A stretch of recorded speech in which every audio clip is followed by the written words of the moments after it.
இன்றைக்கி today diet ஃபுட்டுக்கு வந்து மாப்பிள்ளை சம்பா அரிசி, உருண்டை காரக்குழம்பு, கூட்டு, சவ் கூட்டு, முருங்கைக்கீரை பொரியல். இன்றைக்கி வந்து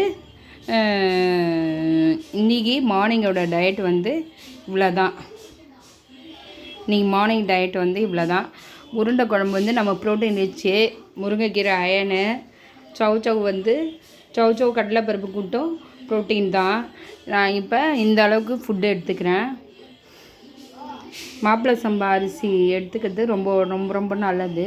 நார்மல் ரைஸ் எடுத்துக்கிறத விட பாருங்கள், மாப்பிள்ளை சம்பா அரிசி நல்லாவே வெந்திருக்கு பாருங்கள். ஓவர் நைட் ஒன் டே ஒரு நைட் ஃபுல்லாக ஊற வச்சுட்டு இதை வந்து குக்கரில் போட்டு ஒரு 6 விசில் விட்டு வேக வச்சுருக்கேன். நல்லா இருக்குமானா சூப்பராக இருக்கும். அந்த காலத்தில் இதை தான் சாப்பிட்டாங்க. இப்போ நம்ம ஹெல்த் இஷ்யூக்காக இப்போ இந்த மாதிரி நம்ம சாப்பிட்டு இப்போ பழகிக்கிறோம்.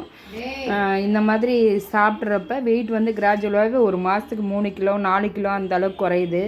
நான் பெரும்பாலும் கஞ்சி அந்த மாதிரி எடுத்துப்பேன்.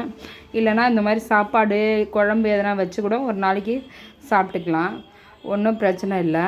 ஆனால் நல்லா இருக்கும். இந்த மாப்பிள்ளை சம்பா அரிசி, வரகரிசி எல்லாமே செம்ம டேஸ்ட்டாக இருக்கும். சாப்பிட்டு பாருங்கள். வெயிட் லாஸ் பண்ணணும்னு நினைக்கிறவங்க கண்டதையும் தின்னு கண்ட மருந்து எதுவும் சாப்பிட வேணாம். நம்ம ஃபுட்டுலேயே கண்ட்ரோல் பண்ணி கொண்டு வரலாம். சிறுதானியம் இந்த மாதிரி மாப்பிள்ளை சம்பா, வரகரிசி இந்த மாதிரி எடுத்துக்கிட்டு ஹெல்த்தியாக இந்த மாதிரி கீரை, காய்கறி எல்லாமே நம்ம எடுத்துக்கிட்டோம்னா வெயிட் கிராஜுவலாக ஒரு மாதத்துக்கு 3 கிலோ 4 கிலோ குறையுது. இப்போ எனக்கு வந்து 98 கிலோ. நான் மார்ச் 10ஆம் தேதி 98 கிலோ. இன்றைக்கி ஜூன் வந்து 23. இன்னி டேட்டுக்கு வந்து நான் 85 கிலோ இருக்கேன். இப்போ நான் கிராஜுவலாக ஒரு மாதத்துக்கு 3 கிலோன்ற வகையில் இப்போ எனக்கு வெயிட் குறைஞ்சிருக்கு. கண்ட மருந்தையும் வாங்கி வெயிட் லாஸ் பவுட்ரு அது இதுன்னு சாப்பிட்டு வெயிட்டை குறைக்காமல் இந்த மாதிரி சிறுதானியத்தில் எடுத்துக்கோங்க. காலையில் மேக்ஸிமம் வந்து கருப்பு கவுனி அரிசியை ஓவர் நைட் ஊற வச்சுட்டு காலையில் எழுந்து குக்கரில் போட்டு வேக வச்சுட்டு ஒரு மத்திலையோ இல்லை மிக்சிலையோ போட்டு கடைஞ்சி காலையில் கஞ்சியாக எடுத்துக்கிட்டோம்னா ரொம்ப ரொம்ப ரொம்ப ரொம்ப ரொம்ப நல்லது வெயிட் லாஸ்க்கு. வரகரிசியை சாதமாக வடித்து குழம்பு ஊற்றி இந்த மாதிரி சாப்பிட்டுக்கலாம். மாப்பிள்ளை சம்பா அரிசி இந்த மாதிரி சாப்பிட்டுக்கலாம். கருப்பு கவுனி அரிசி இந்த மாதிரி சாப்பாடாக வடித்து சாப்பிட்டுக்கலாம்.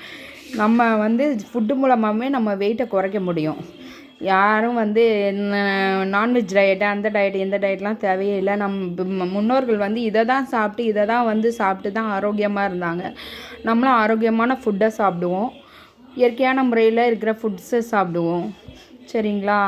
இப்போ நான் வந்து ப்ரோட்டீனுக்கு எல்லாத்துக்குமே நான் உங்களுக்கு என்னென்ன மாதிரின்னு சொல்லிட்டேன். இது எல்லாமே உங்களுக்கு யூஸ்ஃபுல்லாக இருக்கும்னு நான் நினைக்கிறேன். தேங்க்யூப்பா.